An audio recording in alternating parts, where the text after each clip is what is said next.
अस्सलाम वालेकुम नाज़रीन, मैं हूं आपका मेज़बान खालिद शमील और आप देख रहे हैं प्रोग्राम मुकदमा अवाम का। और आज तीन बड़ी अहम डेवलपमेंट हुई हैं जिसके ऊपर हम बातचीत करेंगे। एक, सेनेट ऑफ पाकिस्तान में करारदाद पेश की गई जिसमें ये मुतालबा किया गया है कि 8 फरवरी को होने वाले इंतखाबात को मुलतवी किया जाए। बड़ी हैरान कुन करारदाद है।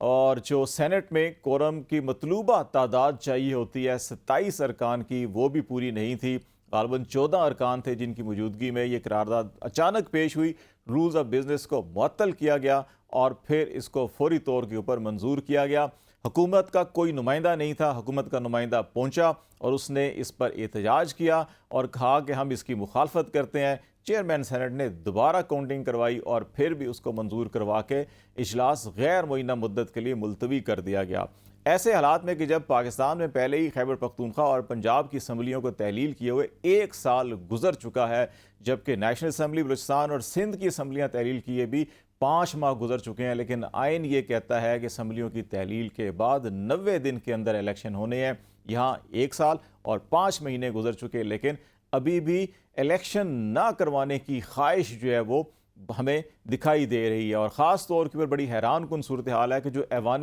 बाला है, जो ख़ुद जमहूरियत का मंबा है, वहाँ से ये करारदाद मंजूर करवाना कि इलेक्शन ना हो, बड़ी हैरान कुन चीज़ है। एक तो इस पर बात करेंगे, फिर ताहयात नाअहली के हवाले से जो 62(1)F है कॉन्स्टिट्यूशन की शेख, उस तनाजुर के अंदर सुप्रीम कोर्ट में एक मैराथन जो है कि वो समाअत हुई और मुकम्मल हो चुकी है। फैसला महफूज है। और क्या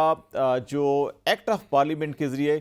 कॉन्स्टिट्यूशन को रेगुलेट या कॉन्स्टिट्यूशन में तरमीम या उसकी जो है कि तशरीह की जा सकती है या नहीं की जा सकती, ये वो बुनियादी सवाल था जिसके ऊपर ये सारी डिबेट हुई। इस पे ऊपर बात करेंगे। और फिर तीसरा बड़ा अहम मामला, कागजात नामजदगी की जो मुस्तरद हुए थे बड़ी तेज़ी के साथ पूरे पाकिस्तान के अंदर। पाकिस्तान तहरीक इंसाफ बिलखसूस उनकी तमाम अहम लीडरशिप जो है कि उसके कागजात मुस्तरद हुए थे। अब जूँ जूँ समात इलेक्शन ट्रिब्यूनल्स में हो रही हैं, उतनी ही तेज़ी से ये कागजात नामजदगी मंजूर होते जा रहे हैं। तो ये सारे मामलात हैं जिन पर बात करेंगे। पहले हम जो आज बड़ी हैरान कुन सेनेट की प्रोसीडिंग्स थी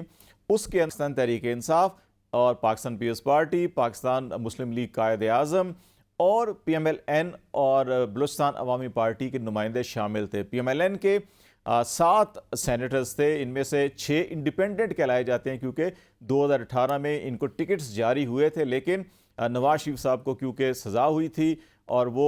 पार्टी सरबराह थे, उन्होंने टिकट जारी किए थे उनके दस्तखत से, तो इलेक्शन कमीशन ने उन टिकट्स को इंडिपेंडेंट कर दिया था और कहा था कि ये पार्टी के नहीं बल्कि आज़ाद होंगे, तो इसलिए आज़ाद लिखा जाता है। लेकिन वो थे PMLN के, जिन्होंने करारदाद पेश की वो भी PMLN के हैं। 4 बाप के थे और बाकी एक रुकन थे। किसी ने कोरम की निशानदेही भी नहीं की। लेकिन बाद में क्या कहा गया, हम बैरामन तंगी साहब जिन्होंने सेनेट के अंदर इस करारदाद से पहले अपने खिताब के अंदर ग्राउंड्स बना रहे थे कि अमन अमान की सूरत हाल है, मौसम ख़राब है, इलेक्शन को डिले होना चाहिए, और उसी दौरान अचानक ये करारदाद पेश हुई और फिर मंजूर हुई।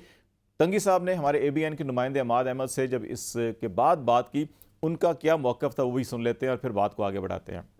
कुछ चैनल चला रहे कि बैरामन तंगी खामोश था। मैं कैटेगोरिकली कहता हूँ इस रिजोल्यूशन का पता नहीं था। जब हमने नो कहा है तो इट मीन्स कि हम चाहते हैं कि इलेक्शन हो वक्त पे। I think this is not acceptable, this is not good. As a parliamentarian, Pakistan Peoples Party senator, मैं कैटेगोरिकली कहता हूँ कि 8 फरवरी पे इलेक्शन होना चाहिए। 8 फरवरी को इलेक्शन होना चाहिए। सेनेट में जब प्रोसीडिंग हुई तो वहाँ पर ये कह रहे थे कि इलेक्शन लेट होने चाहिए, लेकिन करारदाद आई, इन्होंने पहली गिनती के अंदर वहाँ पे राय है कि ये खामोश थे, लेकिन जब दोबारा गिनती हुई तो फिर इन्होंने PTI के मेंबर ने ना में कहा, मुखालफत की। और अफ़ानुल्लाह वाहिद ये सेनेटर थे जिन्होंने खड़े होकर वहाँ पे अपोज़ किया था नून लीग के, और उन्होंने क्या कहा वो भी सुन लेते हैं। जो करारदाद थी वो एजेंडे में नहीं थी, सप्लीमेंट्री एजेंडा जुम्मे के बाद इन्होंने ऐड किया, और उसके अंदर ये करारदाद थी कि जो है वो इलेक्शन डिले किए जाएं क्योंकि सिक्योरिटी के हालात ठीक नहीं है। वो मुल्कों में इलेक्शन हुए हैं जब जो है वो जंगें चल रही थी और लोगों की बड़े तादाद में बम्बार्डमेंट होती थी, तब भी इलेक्शन जो होते थे। इस तरह हमारे मुल्क में इस तरह के तमाशे लगते हैं, तो इसके ऊपर फिर मैंने ज़ाहिर उसकी मुखालफत की।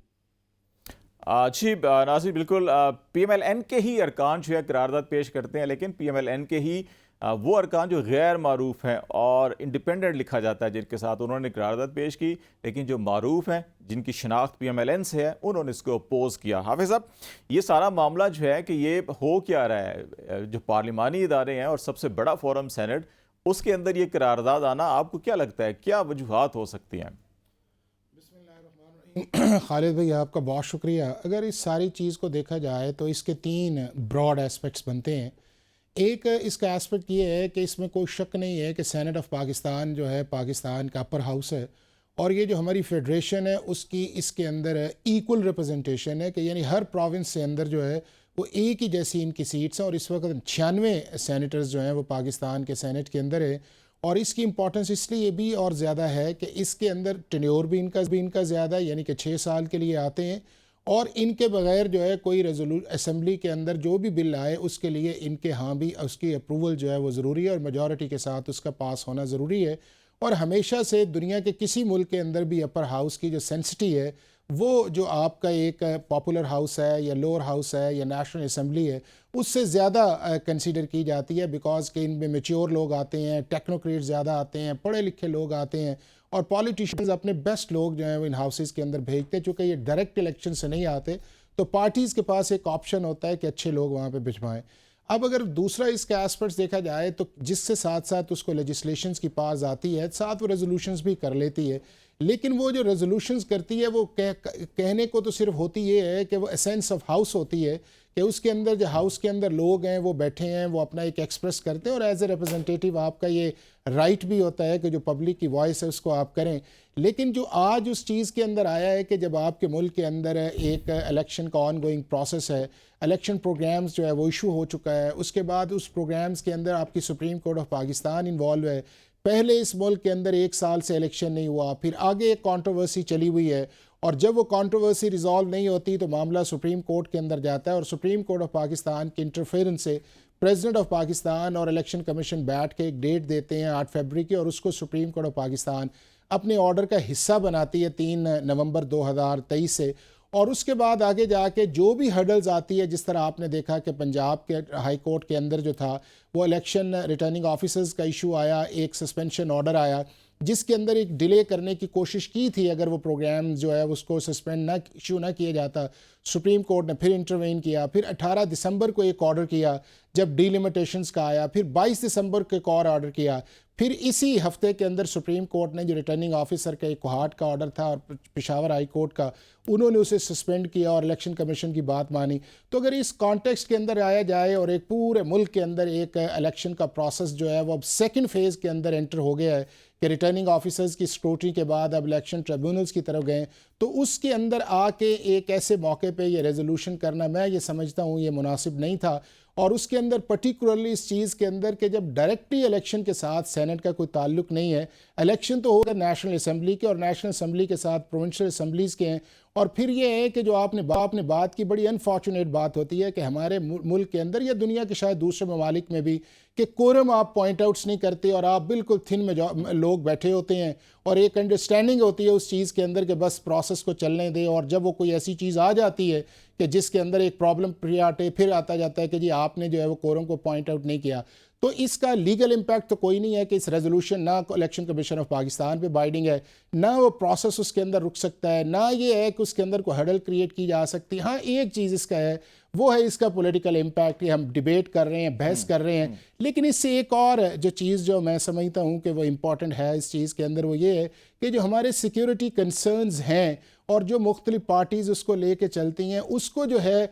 एक तो ये है कि उसको बुनियाद बना के इलेक्शन जो है वो पोस्टपोन नहीं होने चाहिए, लेकिन दूसरा उसके साथ ये है कि उन सिक्योरिटी कंसर्न्स को जो है वो एट द हाईएस्ट लेवल, जिस तरह पिछले दिनों जो है वो कोर कमांडर्स की मीटिंग्स के अंदर भी आया, तो उसका रिफ्लेक्शन जो है वो और ज़्यादा आना चाहिए। चूँकि फेयर, फ्री और ट्रांसपेरेंट इलेक्शंस के लिए आपको एक सिक्योरिटी एनवायरनमेंट बड़ा ज़रूरी है कि जिसके अंदर आपके कैंडिडेट्स जो हैं वो कैंपेन भी कर सकें और वोटर जो है वो अपनी मर्जी के साथ उस दिन इलेक्शन जो है वोट कास्ट करे और एक इलेक्शन का एनवायरनमेंट बने। बारी साहब, मैं आपकी तरफ आता हूँ, ये इसके दो पहलू हैं, एक सियासी पहलू है और एक लीगल पहलू है। शाहज़ैब गोंदल भी हमारे साथ हैं, वकील हैं, इनसे भी हम ज़रा लीगल पोलिटिकल दोनों एंगल से, लेकिन लीगल आस्पेक्ट इसका जो है कि वो असरअंदाज तो डेफिनेटली नहीं हो सकता क्योंकि आपका इलेक्शन एक्ट और कॉन्स्टिट्यूशन बड़ा क्लियर है, लेकिन पॉलिटिकल इम्पैक्ट ज़रूर है इसका, और ख़ास तौर के ऊपर जिस अंदाज के अंदर पेश किया गया। तो आप क्या समझते हैं, आप इसका अगर एनालिसिस करना चाहें कि ऐसे मौके के ऊपर जब आलमोस्ट स्क्रूटनी कंप्लीट हो चुकी, अब कागजात नामजदगी की एपलेट ट्रिब्यूनल के अंदर फैसले हो रहे हैं, 2-4 दिनों के बाद 5 दिनों के बाद इंतखाबी निशान अलाट हो जाने, हतमी फहरिस्तें सामने आ जानी है, उस मौके पर सेनेट इस तरह से करारदाद पेश करना और इस अंदाज के अंदर पेश करना, ये क्या मकासद क्या हो सकते हैं और कितना सियासी अमल या इंतखाबी अमल के ऊपर ये असरअंदाज हो सकता है? देखिए, बुनियादी बात मेरी नज़र में ये है कि जैसे हाफ़िज़ साहब ने भी कहा है कि जो पस मंज़र है, जो कॉन्टेक्स्ट है, उससे उसको हम अलग करके देख नहीं सकते इस पूरे इलेक्शन के अमल को। क्योंकि जब से पीटीआई की हुकूमत गई है, उससे उस वहाँ से लेकर अब तक जो है हमें मुसलसल ये नज़र आ रहा है कि जब भी पीडीएम की हुकूमत को और उसके जो उसको लाने वाले हैं, उनको ये लगा कि डिले करने से उनके मकासद हासिल हो सकते हैं, वो नताइज हासिल कर सकते हैं। तो थ्रू आउट जैसे आपने भी कहा कि कौमी असम्बली को जो है ख़त्म हुए 5 माह हो गए हैं और पंजाब और खैबर पख्तूनख्वा की असम्बली को ख़त्म हुए साल से ज़्यादा होने वाला है। तो हम देखते हैं कि तसलसल के साथ डिलेइंग टैक्टिक्स, ताख़ीरी हरबे मुसलसल इस्तेमाल होते आ रहे हैं और मुझे लगता है कि शायद इनको लगा है, जिन लोगों ने इतना इसको ड्रैग ऑन किया है, इसको खींचा है कि जितना वो खींच सकते हैं ताकि मुस्बत नताइज निकल सकें, शायद उनको अचानक ये एहसास हुआ है कि जो कुछ उन्होंने माजी में किया था उसके मुस्बत नताइज नहीं आने वाले, तो चलें फिर एक और हम कोशिश करते हैं इंतखाबात में ताख़ीर करने के लिए। और उसके लिए उन्होंने गालिबन सेनेटर, क्योंकि हमारे सेनेट में बहुत सारे लोग पैसा वैसा लगाकर या किसी मुख्तदर हल्के की हिमायत हासिल करके सेनेट तक पहुँचते हैं और फिर वो उनका किरदार भी अदा करते हैं हिज मास्टर्स वॉइस के मुताबिक। तो मुझे लगता है कि ये सिर्फ एक अटेम्प्ट थी टू टेस्ट कि पाकिस्तान में इसके ऊपर रिएक्शन क्या आता है। और मुझे बड़ी खुशी है कि मीडिया की तरफ से बड़ा शदीद रिएक्शन आया है और जो पाकिस्तान में सियासी हल्के हैं वो भी, और इलेक्शन कमीशन ने भी फ़ौरन बयान निकाला है कि 8 फरवरी को इंतखाबात होने चाहिए। तो मेरा अपना ख्याल है कि अब लगता तो यही है कि इंतखाबात 8 फरवरी को होंगे। और जो बुनियादी बात है कि जहाँ तक फ्री एंड फेयर होने की बात है, तो वो तो उन्होंने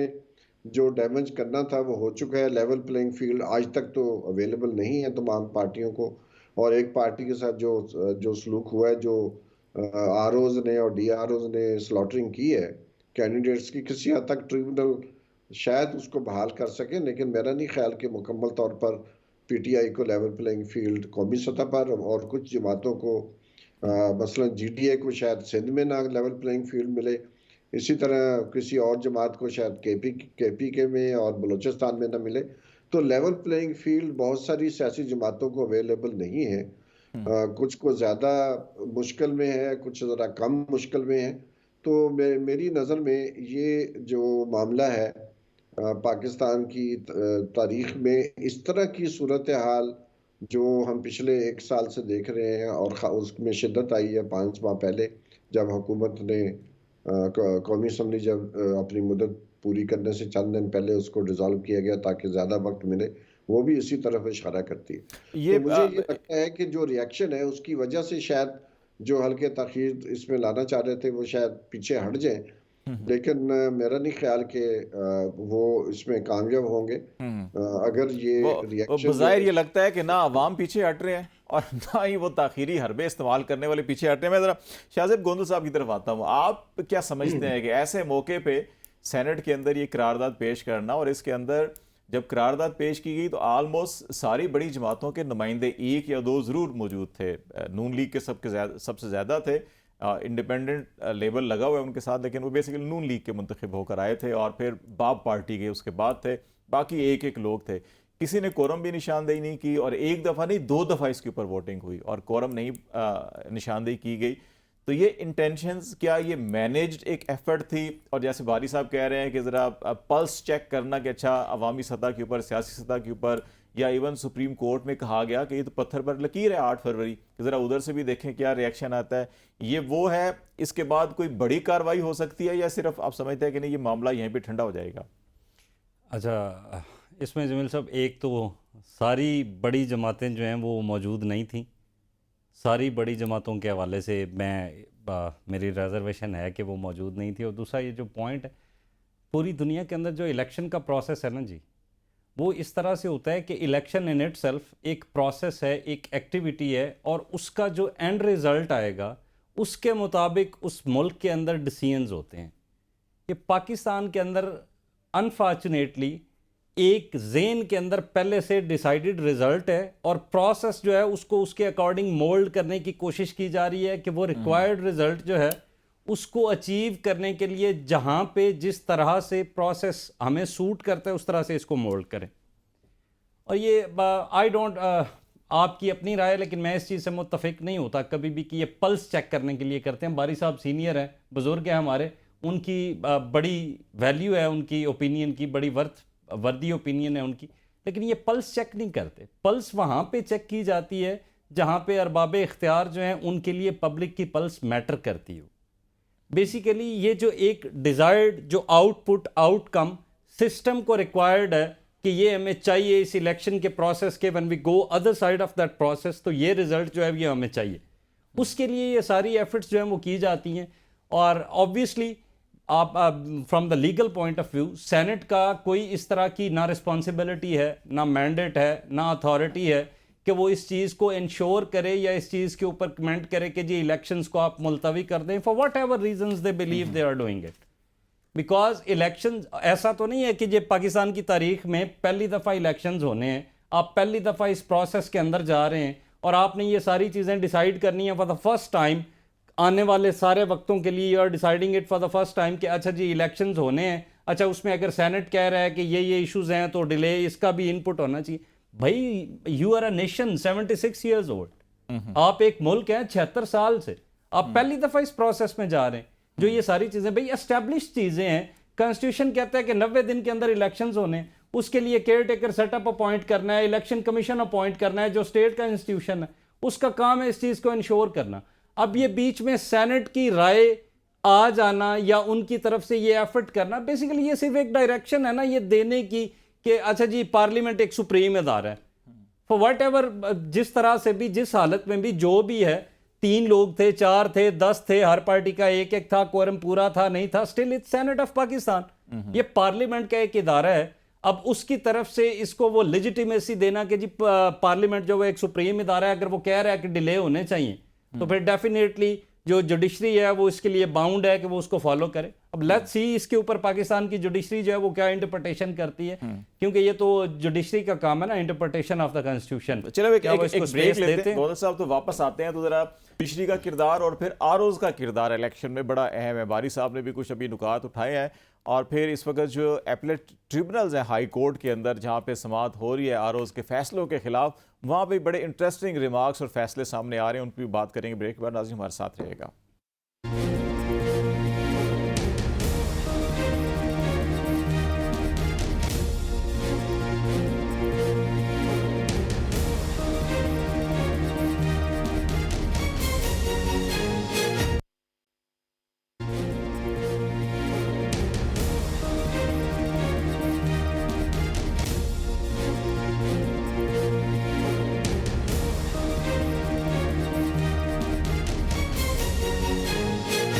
वेलकम बैक नाज़रीन। प्रोग्राम में हम बातचीत कर रहे हैं सेनेट में जो करारदाद पेश हुई उसके सियासी और कानूनी असरात क्या हैं, और इसके साथ साथ हम कुछ अदलिया की जिम्मेदारियां, किरदार और फिर आरओज़ का किरदार। बारी साहब ब्रेक से पहले आपने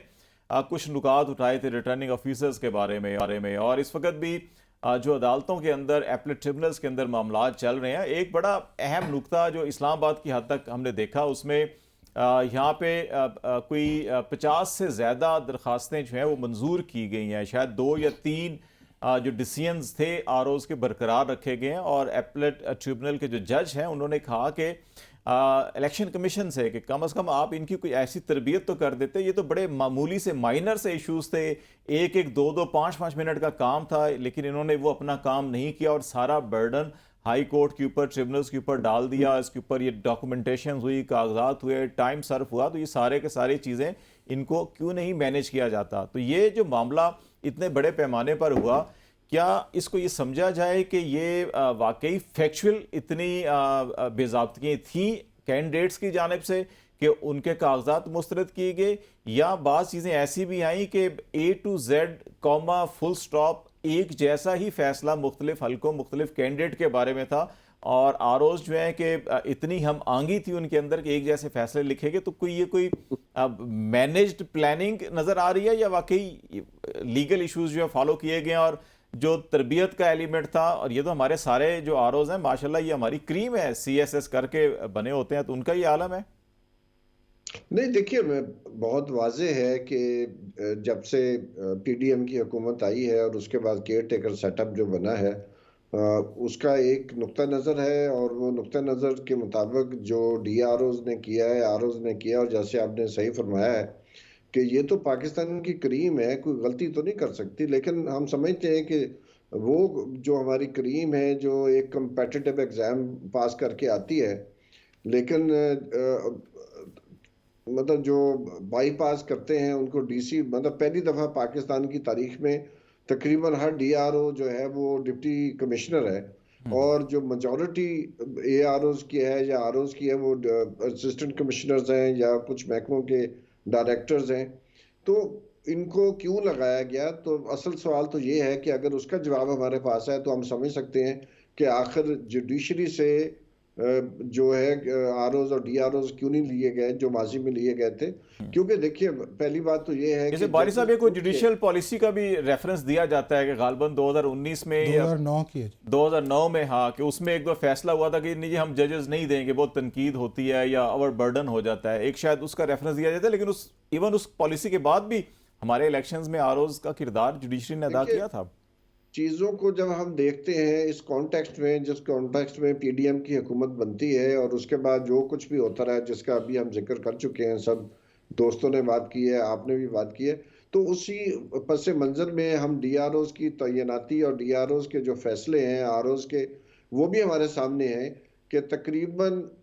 अगर आप रेशो निकालें, अगर PMLN का एक कैंडिडेट जो है उसके कागजात नामजदगी मुस्तरद हुए हैं तो PTI के तकरीबन 18 या 20 हैं। तो 1 और 20 का तनासब है, ये माजी में कभी नहीं हुआ। और जाहिर है जब ऐसी कोई चीज़ होती है तो साइंटिफिकली हमें देखना पड़ता है कि इसके पीछे कोई प्लान है या ये एक चांस है। चांस तो होता नहीं है, प्लान ही होता है। अक्सर हम देखते हैं कुछ साइंटिफिक जो रिसर्च है, तहकीक में हमें यही नजर आता है। तो एक तो बात, दूसरी बात ये है कि जो सिविल सर्विस है वो ज्यादा ऑर्डर को फॉलो करती है, जजेस ऑर्डर को फॉलो नहीं करते। हाफिज साहब ज्यादा बेहतर बता सकते हैं, जज का माइंड फर्क होता है और उसने जो कानून है उसके दायरे में रह के करना है। और मैं समझता हूँ कि जो स्लॉटर हाउस बनाया था DROs ने, उसको रिवर्स किया है ट्रिब्यूनल्स में जाके जजेस ने, जो जिनको लगाया गया है ट्रिब्यूनल्स में और एपीलेट कोर्ट्स में। तो मैं समझता हूँ कि ये बुनियादी बात यही है। और जब ये रिवर्स जो गेयर लगा है उसके शायद उसके भी असरात हो सकते हैं कि सेनेट में ये करारदाद पास की जाए और कुछ पल्स भी दबाव डाला जा सके। इधर हाफिज साहब की तरफ मैं आता हूँ, इस पे लीगल दो नुकात हैं हाफिज साहब। थ्रेट के तौर पर भी देखा जाए जी। एक नुकता ये है कि ये एपीलेट ट्रिब्यूनल से जो फैसले आ रहे हैं, एक आज इतला ये भी आ रही थी कि शायद इलेक्शन कमीशन इन फैसलों के खिलाफ अपील में भी जा सकता है हाई कोर्ट या सुप्रीम कोर्ट के अंदर। ये इसकी लीगल पोजीशन क्या है? और दूसरा, इलेक्शन कमीशन ने आज ख़त लिखा है सूबाई चीफ इलेक्शन कमिश्नर्स को, और ये बड़ा हैरान कुन है। और ये ख़त लिखा ये गया है कि ROs को कहा जाए कि वो एपीलेट ट्रिब्यूनल जो है उनके अंदर आप पेश हों। ये इतलात आ रही हैं, ये शिकायत आ रही हैं कि ROs पेश भी नहीं हो रहे, कि जहाँ भी उनको तलब किया जाता है कि रिकॉर्ड लेकर आए आपने कैसे कागजात मुस्तरद किए, तो वहाँ वो पेश भी नहीं हो रहे। तो ये इसके अंदर जो कानूनी नुकात हैं और इसके अंदर जो इंटेंशंस, प्लानिंग, इंटेंशंस, वो सारी चीज़ें जो हम बात कर रहे हैं, इन दो हवालों से ज़रा आप फरमाइए। खालिद भाई, इसको थोड़ा सा अगर ब्रॉड एस्पेक्ट्स पे देखा जाए तो आज पाकिस्तान की जितनी भी अदालतें हैं या रेगुलेटरी फोरम्स हैं, चाहे वो आपका सिविल कोर्ट्स है, हाई कोर्ट्स है, सुप्रीम कोर्ट है, और उसके बाद आगे आपका जो मुख्तलिफ स्पेशल कोर्ट्स बनी हुई हैं, और आगे 20 के करीब हमारे रेगुलेटर्स जो हैं,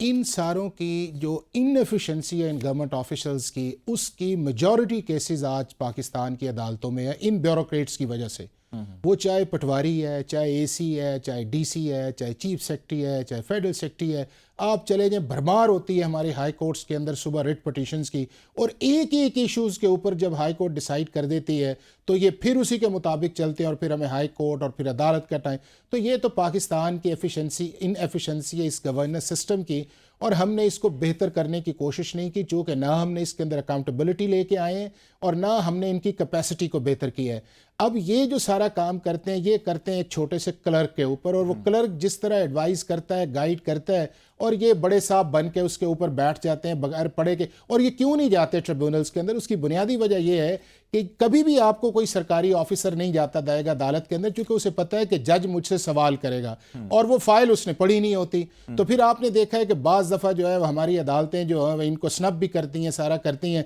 वो एक छोटा सा क्लर्क भेज देते हैं या एक एसओ भेज, वो बेचारा कभी ऊंची नीची सुन के आ जाता है, कभी वो एक्सप्लेन कर। तो ये एक जो सिलसिला है, इसने इस मुल्क का जो है वो बेड़ा गर्क करके रख दिया हुआ है, और हमारी अदालतों का टाइम, लोगों की लिटिगेशंस जो है वो इन्हीं इस ब्यूरोक्रेटिक सिस्टम से, और अल्लाह करे ये हुकूमत के अंदर जो भी आए इस क्लचेस को तोड़े। दूसरा उसके अंदर ये है कि हम परसेप्शन बड़ा जल्दी बना लेते हैं इस चीज़ के अंदर कि नहीं अगर ये है तो इस चीज़ के अंदर। अब आप देखें कि तीनों इलेक्शंस अगर आप देखें तो 13 का करवाया जुडिशल ऑफिसर्स ने, 18 का करवाया इन्होंने, फिर ये जो हमारे गवर्नमेंट ऑफिसर्स हैं, और अब 24 का भी ये करवाने जा रहे हैं। अब जो 13 के अंदर जो इलेक्शन था उसके अंदर जो रेशो था रिजेक्शन ऑफ पेपर्स का, वो 18 और 23 से ज़्यादा था जी। और यही वो जुडिशल ऑफिसर्स है, चूंकि जुडिशल ऑफिसर्स की भी वो ट्रेनिंग नहीं है कि आप एक जज को बिठा दें आज यकदम आके कहें जी आप इलेक्टोरल प्रोसेस देखें और आप इसके अंदर जाएं। तो ये हमारे इलेक्शन कमीशन के अंदर फ्लॉज है, और इलेक्शन कमीशन को चाहिए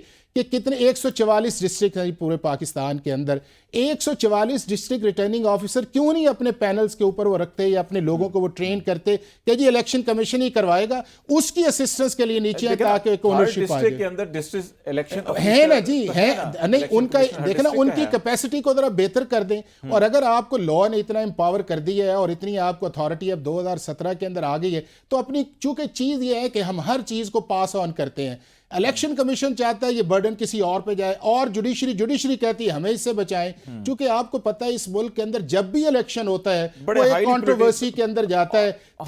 9 के अंदर इफ्तिखार चौधरी साहब ने इसलिए किया कि यार ये जब इलेक्शन होता है ये जुडिशरी को टारगेट करते हैं, हम पीछे हटते हैं। जब 13 के अंदर दिए गए तो आपने देखा कि पूरे मुल्क के अंदर जो था वो एक सिलसिला शुरू हुआ, धरने हुए, फिर चीफ जस्टिस ऑफ पाकिस्तान का कमीशन बना, आगे वो फिर डर के पीछे हट गए। अब जब दोबारा वो बात आई तो उसके अंदर यह है कि हम नाम के लिए सिर्फ ऑप्टिक्स पे बात करते हैं, हमें रियलिटी का पता है। आप इसके अंदर कोई पाकिस्तान के अंदर बंदा लगा दें, ये सारी पॉलिटिकल पार्टीज जो हैं उसको कंट्रोवर्शियल करेंगी और उसको अपने एंगल्स देने की कोशिश करेंगे। क्योंकि जिस तरह एक प्री पोलिंग रिगिंग का कॉन्सेप्ट है, इसी तरह एक प्री पोल करने का कॉन्सेप्ट है कि हम उस चीज़ की तरफ जाएं कि अगर हमारे रिजल्ट्स हमारी फेवर के अंदर ना आए तो हम सारे सिस्टम क्रिटिसाइज करें। अब दूसरा उस चीज़ के अंदर यह है कि जब ये रिजेक्शंस आई थी तो आपने देखा कि एक हाइप आई है। अब आप सिर्फ उस हाई कोर्ट्स को तो देख लेते जिसके अंदर आपके जज बैठे हुए हैं, और आपने देखा है कि कई केसेस के अंदर तो उन्होंने नोटिस किए बगैर एक दिन के अंदर वो चीज़ें फारिग करते जा रहे हैं। वो यार देखो ये आपके करने की बात है। और कुछ चीज़ें ऐसी हैं कि जिसके अंदर फंडामेंटल्स आपको चाहिए कि आपका डिफ़ॉल्ट है या नहीं है,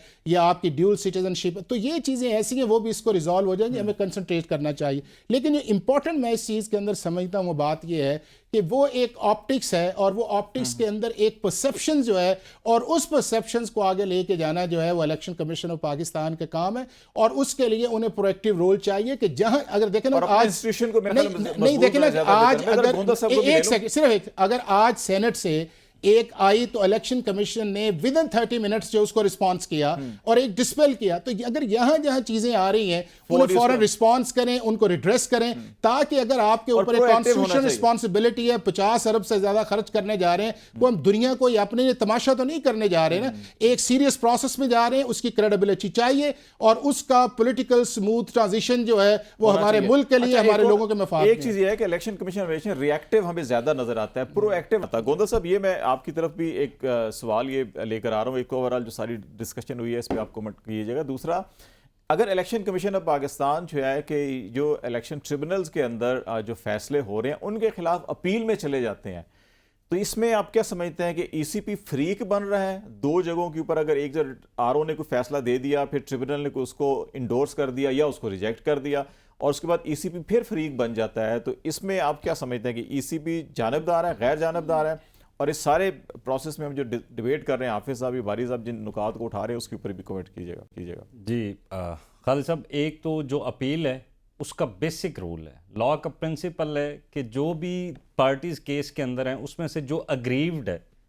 वो अपील के अंदर जाएगा। एक डिसीजन आया है किसी भी कोर्ट से, एपलेट कोर्ट के अंदर जो अग्रीव्ड है, जिसको लगता है कि मेरे साथ इस मामले में ज़्यादती हुई है,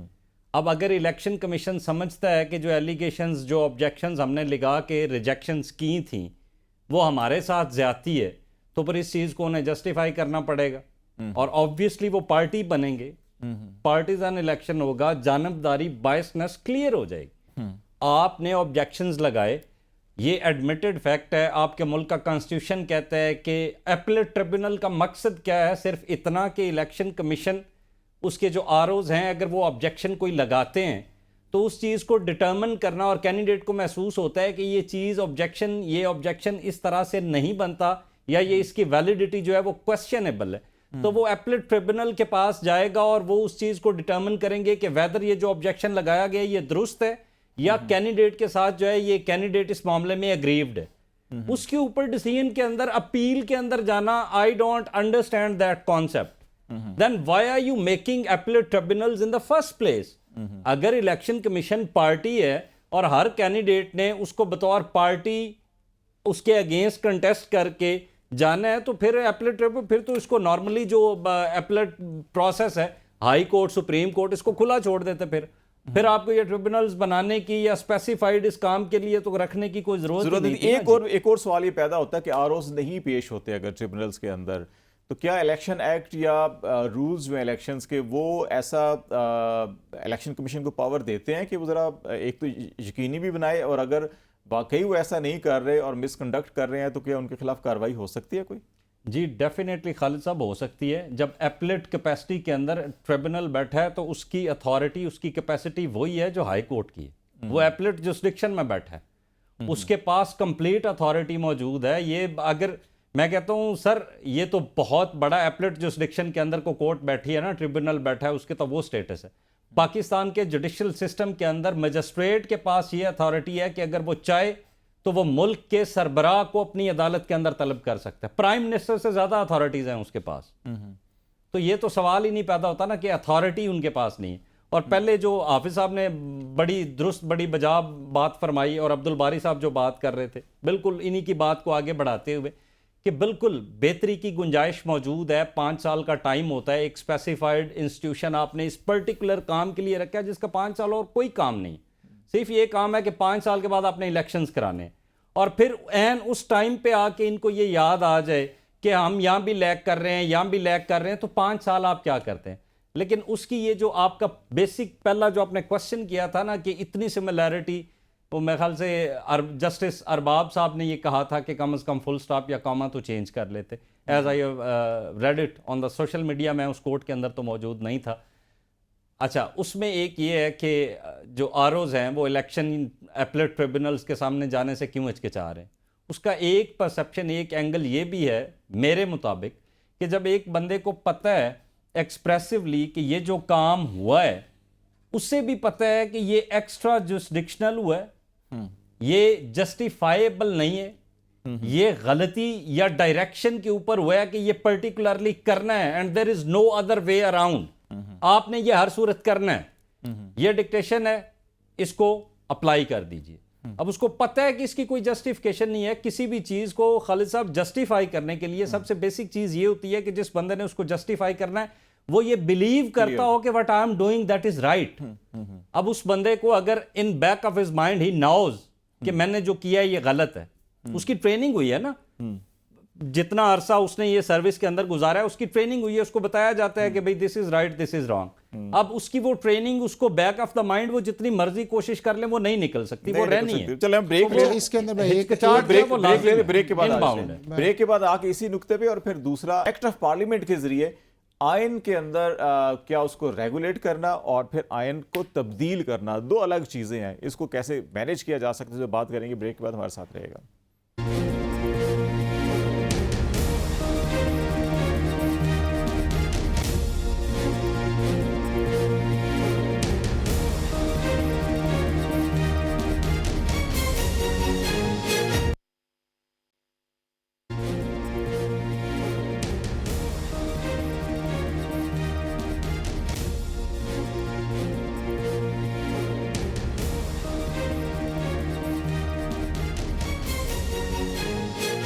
वेलकम बैक नाज़रीन। प्रोग्राम के आखिरी हिस्से में बातचीत करेंगे और हम इसमें ख़ास तौर के ऊपर ताहयात नहली के हवाले से सुप्रीम कोर्ट ऑफ पाकिस्तान में हेयरिंग मुकम्मल हो चुकी है, फैसला महफूज हो गया है और क्या एक्ट ऑफ पार्लियामेंट के ज़रिए आइन में तरमीम, आइन में तब्दीली या आइन को रेगुलेट किया जा सकता है, नहीं किया जा सकता, ये 2-3 टर्म्स बड़ी यूज़ हुई हैं इसके अंदर, इस पर हम बात करेंगे। हाफिज़ साहब, आप कुछ शायद आरओज़ के कंडक्ट के हवाले से कुछ ऐड करना चाहते हैं, ब्रेक से पहले वो भी कर लें और फिर ये एक बुनियादी सवाल ये भी आपके लिए छोड़े जाता हूँ कि जो प्रैक्टिस एंड प्रोसीजर एक्ट के अंदर ये तय किया सुप्रीम कोर्ट पूरी अदालत ने बैठकर, मेजॉरिटी डिसीजन था कि आप 184(3) में जो अमेंडमेंट बेसिकली वो हुई थी कि आपको पहले वहाँ पे अपील का हक नहीं था, नज़रसानी का हक दिया गया था, लेकिन फिर उन्होंने अपील का हक दिया उसको। अभी जो 62(1)(f) है, बुनियादी अहलियत का मेयार किसी भी पार्लियामेंटेरियन के लिए, इसमें क्वालिफिकेशन है, डिसक्वालिफिकेशन 63 है, 62 क्वालिफिकेशन से डील करता है, जहाँ सिर्फ सादिक और अमीन नहीं, कुछ और भी पैरामीटर्स हैं। तो क्या वो तमाम पैरामीटर्स के लिए 5 साल हो या ताहयात हो, या जब वो चीज़ें ठीक हो जाएं और वो वापस आ सकता है, तो इस पर ज़रा बताइएगा। देखिए खालिद भी, पहले तो मैं ये कहूँगा कि हमारे मुल्क के अंदर जो अभी फिगर्स आए हैं वो तकरीबन 14% के करीब जो हैं वो नॉमिनेशंस पेपर्स जो हैं वो रिजेक्ट आए हैं पूरे मुल्क के अंदर, यानी कि तकरीबन 86% जो हैं वो हमारे पेपर्स एक्सेप्ट हुए हैं और 86% में पूरे पाकिस्तान से हमने कोई एक केस का भी रिपोर्ट होते नहीं देखा कि रिटर्निंग ऑफिसर ने पेपर एक्सेप्ट किए हैं और इलेक्शन कमीशन ऑफ पाकिस्तान उसको अपीलेट ट्रिब्यूनल के अंदर गई। चूँकि इलेक्शन कमीशन ऑफ पाकिस्तान का ये काम ही नहीं है, ये सिर्फ काम या रिटर्निंग ऑफिसर का है या वो अगर कोई ऑब्जेक्शंस आए तो उस ऑब्जेक्शंस के अंदर भी। और 2017 के इलेक्शंस के अंदर जो रिटर्निंग ऑफिसर की डिस्क्रिप्शन है, आपको याद होगा कि जब 2013 के इलेक्शन हो रहे थे तो हम डेली सुनते थे किसी से दुआए कनूत सुनी जा रही है, किसी से छठा कलमा सुना जा रहा है, तो एक बड़ी एम्बेरसमेंट क्रिएट हुई थी और मुख्तलिफ चीज़ें थी, तो उनकी डिस्कशन और उसका बड़ा उसके अंदर आया जी। अब दूसरा उसके अंदर ये है कि ट्रिब्यूनल्स के अंदर तो इलेक्शन कमीशन नहीं गया और ना ही आगे उसके अंदर जाएगा, चूँकि अगर कुछ झगड़ा है तो वो आपस के अंदर वोटर का या कैंडिडेट का या दूसरे के अंदर है। और कभी भी हमने नहीं देखा कि इलेक्शन कमीशन ऑफ पाकिस्तान जो है वो ट्रिब्यूनल्स के फैसले के खिलाफ जाए, चूँकि एज ए रेगुलेटर जो है वो आप आगे नहीं जाते अनटिल के अनलेस के क्वेश्चन ऑफ लॉ ना आ जाए, जिस तरह भी 1-2 मैटर्स के अंदर पेशावर हाई कोर्ट गया, ये सुप्रीम कोर्ट के इलेक्शंस का मामला है। दूसरा उस चीज़ के अंदर ये है कि जिसकी तरफ आपने इशारा किया, मैं बड़ा interestingly as a law student मैं आपको बताऊं, दुनिया के अंदर जितनी भी सुप्रीम कोर्ट या हाई कोर्ट्स होती हैं वो कॉन्स्टिट्यूशन या लॉ की इंटरप्रिटेशन डे टू डे करती हैं। हमारी अनफॉर्चुनेटली ये है कि हम हर वक्त या सुप्रीम कोर्ट या हाई कोर्ट की जो पुरानी जजमेंट होती है उससे ही हम नहीं निकल सकते। और ये सिलसिला जो है वो मौलवी तमीज़ुद्दीन केस से स्टार्ट हुआ है कि सुप्रीम कोर्ट अपना ही कुछ व्यू लेती है, अगली दफ़ा उस व्यू से ही निकलते निकलते एक और व्यू क्रिएट कर दिया जाता है, फिर उससे निकलते निकलते एक और व्यू क्रिएट किया जाता है और एक कॉम्प्लेक्स जो इशू जो है वो हमारे सामने आता है और लॉ एक तरफ रह जाता है। बाज़ दफ़ा होता ये है कि वो कॉन्स्टिट्यूशन या लॉ के इंटरप्रिटेशन को डेविएट करके कुछ कर रहे होते हैं, बाज़ दफ़ा ऐसा है कि उसमें से रास्ता निकालते हैं। जिस तरह आप देखें कि 2002 के अंदर जब जजमेंट आई एक के अंदर ज़फ़र अली शाह वाली, तो उसमें से एक कॉन्स्टिट्यूशन अमेंडमेंट का रास्ता निकाल दिया। अगर पीछे जाए किसी जगह लॉ ऑफ नेसेसिटी आ जाता है। 63 आर्टिकल का भी फैसला हमने किया तो वहाँ पे डिस्क्वालिफिकेशन की तक था, हमने कहा आप वोट भी नहीं काउंट करेंगे और उसके अंदर एक चीज़ आई। इसी तरह ये जो आपका आया हुआ है 62(1)(f) का, ये झगड़ा स्टार्ट होता है 2002 के इलेक्शंस में, जब आपके मुल्क के अंदर बीए की सनद को मस्ट किया गया और फिर लोगों ने जाली संदें भी बनाई, बोगस सर्टिफिकेट्स भी बनाए और एक रॉन्ग डिक्लेरेशंस के अंदर आया। और 2008 के अंदर पहली जजमेंट इसके अंदर आई कि जिस की ये जाली सनद या डिक्लेरेशन है उसके खिलाफ आप FIR करें। अब उसके बाद आप देखें कि 2008 से लेकर 23 तक सुप्रीम कोर्ट की इतनी कॉन्ट्राडिक्टरी जजमेंट है 62(1)(f) पे। किसी जगह अगर वो छोड़ते हैं तो वो कहते हैं इसकी मेला फाइडे पहले साबित कर लें, किसी जगह अगर वो जाते हैं कहते हैं नहीं इसकी गुड इंटेंशंस जो है। अब रिसेंटली जो 5 जजमेंट्स आई हैं वो बड़ी इंपॉर्टेंट है। मतलब मियां नवाज शरीफ वाले केस में उन्होंने कहा कि जी नॉन डिक्लेरेशन जो है इसके ऊपर 62(1)(f) डिस्क्वालिफिकेशन है। ये अभी समीउल्लाह बलोच के अंदर आ गया कि जी अगर आपने नॉन डिक्लेरेशन किया हुआ है और आपका कोर्ट ऑफ लॉ कर देती है तो जितनी देर तक वो डिक्लेरेशन मौजूद है उतनी देर तक है। आगे यार मोहम्मद रिंद का आ गया। एक पहलू जो है, मैं ये सारी डिटेल सुनते रहे हैं। अच्छा, ये दो जो है ई खास तौर के ऊपर D, E और F जी, ये हैं वो गुड कैरेक्टर, इस्लामी तालीमात, ये वो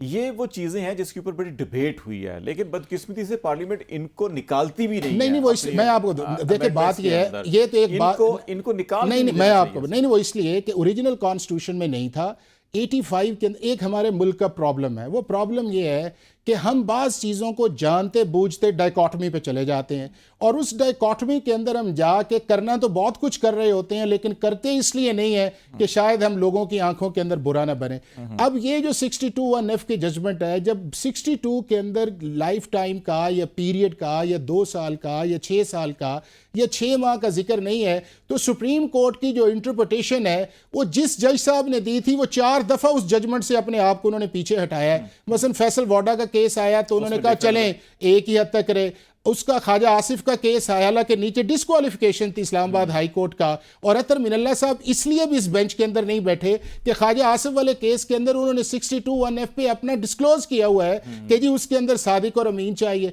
उसके बाद ये है कि आपके सामने अल्लाह भाइयों वाली जजमेंट आ जाती, उसके अंदर सुप्रीम कोर्ट जो ऑल टुगेदर डिस्क्वालीफाइड था उसको आपने डिस्क्वालीफाई। अब मैं समझता इसलिए ये हूँ कि ये झगड़ा ना 62 का है ना 62(1)(f का है, ये झगड़ा बुनियादी तौर पे सुप्रीम कोर्ट की अपनी ही इंटरप्रिटेशन का है, और सुप्रीम कोर्ट के एक लार्जर बेंच ने इसको बनाया है और उसका 7 मेंबर्स बेंच है, और मेरा ख्याल ये है कि ये सारे जज बैठ के एक वाइज डिसीजन करेंगे कि कॉन्स्टिट्यूशनल स्पिरिट क्या है और हमारी जो जजमेंट्स है हमें उसे रिविजिट करना चाहिए नहीं करना चाहिए। अगर उसको रिविजिट कर लेते हैं तो उसका कॉन्सिक्वेंस ये होगा कि आपका जो एक्ट ऑफ पार्लियामेंट है उसको सेट असाइड किए बगैर जो है वो समझा जाएगा आपकी 5 साल है, और अगर वो उसको सस्टेन कर देते हैं तो कोई जो सबऑर्डिनेट लेजिस्लेशन है वो आपके कॉन्स्टिट्यूशनल प्रोविजंस को रेगुलेट नहीं कर सकती, और ये एक्ट रिडेंडेंट है। इसीलिए इसके ऊपर एक जो डिबेट चल रही है, तो देखिए आज इस पे हुआ है, सारे एस्पेक्ट्स पे आए हैं, लेकिन बुनियादी तौर पे लॉ कॉन्स्टिट्यूशन की बजाय सुप्रीम कोर्ट ने अपनी ही जजमेंट्स को इंटरप्रेट करके इस सिचुएशन से निकलना है कि एक वे फॉरवर्ड की तरफ जाया जाए, और जो हम टेक्निकल जस्टिस के ऊपर जाते हैं, ये डिस्क्रिशन जो है उसको स्ट्रक्चर करके आगे लेके जाए। ये नहीं है कि आप आए इंसाफ और है, गोंदल साहब आए इंसाफ और है, मैं आऊं इंटरप्रिटेशन और है। इस चीज से मेरा ख्याल है सुप्रीम कोर्ट को आपका पॉइंट ऑफ व्यू भी जानना चाहूंगा, और एक और इजाफी चीज जो इसमें कहा ये जा रहा है कि 62(1)(f जो है कि इसमें खास तौर पर कहा है कि जो लॉ ऑफ कोर्ट है उसका जो डिक्लेरेशन है उसके बाद ये इन्फोर्स होता है।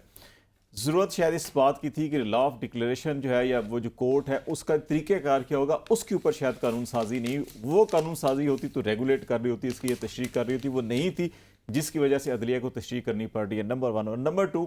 अगर 62 को हम देखें उसके अंदर है जी कि पाकिस्तान के शहरी हो, नेशनल असम्बली के लिए 25 साल, सेनेट के लिए 30 साल, फैक्चुअल चीज़ें हैं, फैक्चुअल चीज़ें हैं। तो इसमें अगर कोई कल बंदा ये कहता है कि एक बंदा जो है कि वो 24 साल की उम्र में सेनेट के लिए अप्लाई करता है, नहीं होता, 5 साल बाद आके कहे जी मैं 29 साल का हूँ लेकिन 5 साल मैं नहली भुगत के आ चुका हूँ, अब मुझे कर दें, लेकिन वो 30 ईयर्स अपनी जगह पे कायम है। तो ये जो नुकता है इसके हवाले से भी कुछ बताइएगा जी। अच्छा, इसमें जो पहला क्वेश्चन खालिद भाई आपका है ना, उसके हवाले से देखें, पार्लियामेंट का ये थ्रू आउट वर्ल्ड पूरी दुनिया के अंदर देख लें कि ये एस्टेब्लिश्ड प्रिंसिपल्स हैं कि जुडिशरी का जो काम है उसको वो करना है, पार्लियामेंट का जो काम है उसको वो करना है। अब पार्लियामेंट के ज़िम्मे है इनेक्टमेंट लेजिस्लेशन। अगर वहाँ पे आप समझते हैं कि हम लैग कर रहे हैं या एक पर्टिकुलर इशू जो है इसके हवाले से वे नीड अमेंडेड लॉज या new laws, new legislations according to the need of the time, वो बेशक जितनी मर्जी ज़रूरत हो आपकी, वो आपकी जुडिशरी नहीं कर सकती। उसी तरह से आपके जो ऑलरेडी इनेक्टेड लॉज हैं वहाँ पे अगर कॉन्फ्लिक्ट आता है इंटरप्रिटेशन के ऊपर, तो वो रोल है जुडिशरी का। जो अभी हाफिज साहब बात कर रहे थे, जुडिशरी ये इस पर्टिकुलर केस के अंदर ये तो बिल्कुल ही डिफरेंट कॉन्टेक्स्ट के अंदर चलेंगे। जुडिशरी के ज़िम्मे इस मुद्दे के अंदर ये नहीं है कि उन्होंने अपनी पास की जो जजमेंट्स हैं उनकी इंटरप्रिटेशन करनी है या उनकी रेलिवेंस करनी है। कोई भी जो लॉ है that is the supreme and basic source, जहाँ से जो यार पास के अंदर जो जजमेंट आई है वो उन्होंने कोई अपने ज़हन की इख्तरा से दी थी, इसी लॉ को जो इनेक्टेड है उसी की इंटरप्रिटेशन करके दी थी ना। If you think, if you see कि circumstances of this particular case are different और यहाँ पे वो अप्लाई होता है तो लॉ को अप्लाई करें। ये एडमिटेड फैक्ट है कि जी जो कॉन्स्टिट्यूशन है उसके अंदर आपने अमेंडमेंट करनी है तो आपको 2/3 मेजॉरिटी चाहिए। एक्ट के लिए जो आपने एक्ट जो है अमेंडेड, उसके अंदर जो पार्लियामेंट का एक्ट है उसके लिए आपको 2/3 मेजॉरिटी नहीं चाहिए, वो सुप्रीम चीज़ है। आप इसको किसी तरह से भी, अब आप बेसिकली ये इस केस के अंदर जो डिसीजन आप देते हैं, आपने ये देखना है, आपके लिए सिंपल चीज़ है डिसाइड करने की, नैली है नहीं है, ये रेलिवेंट है नहीं है, ये शिक होनी चाहिए नहीं हो, that is not your job to do. ये पार्लियामेंट का काम है। आपने सिर्फ इतना बताना है कि क्या इलेक्शन एक्ट 2017 का जो है उसमें 5 साल की नैली रखी है, कॉन्स्टिट्यूशन के अंदर लाइफ टाइम रखी है, इन दोनों के अंदर से प्रिवेल कौन करेगा? आपके पास तो इतना सा मैटर है सिर्फ, उसके जुमरे में कौन आता है कौन नहीं आता, भाई that is not your job to do. वो पार्लियामेंट का काम है। अगर आपको लगता है कि इट्स फ्लॉड, तो ये पार्लियामेंट को आप लिखेंगे, वो करेगा। आप इनेक्टमेंट नए सिरे से नहीं कर सकते। आपने तो सुपरमेसी डिसाइड करनी है कि कॉन्स्टिट्यूशन सुप्रीम डॉक्यूमेंट है या इलेक्शन एक्ट 2017 का supreme document. Simple is that. बहुत शुक्रिया शाहजेब गोंदा साहब आपका भी, और हामिद खोखर साहब आपका बहुत शुक्रिया। नाज़रीन, जो भी मामलात होने चाहिए, सियासत और तमाम मामला चलते रहते हैं, लेकिन कानून और आइन का एहतराम जो है वो सब पर लाजिम है और सबको उसको एहतराम करना चाहिए। और इलेक्शन जितना भी जल्द ही अपने मुकर्ररा वक्त के अंदर होंगे तो उससे पाकिस्तान को ही फ़ायदा होगा। मुमकिन है किसी इंडिविजुअल को नुकसान हो, लेकिन इंडिविजुअल के नुकसान जो है वो मुल्कों के नुकसान के ऊपर हावी नहीं होनी चाहिए। आज तक के लिए इतना ही। खालिद जमील को इजाज़त दीजिए। अल्लाह हाफिज़।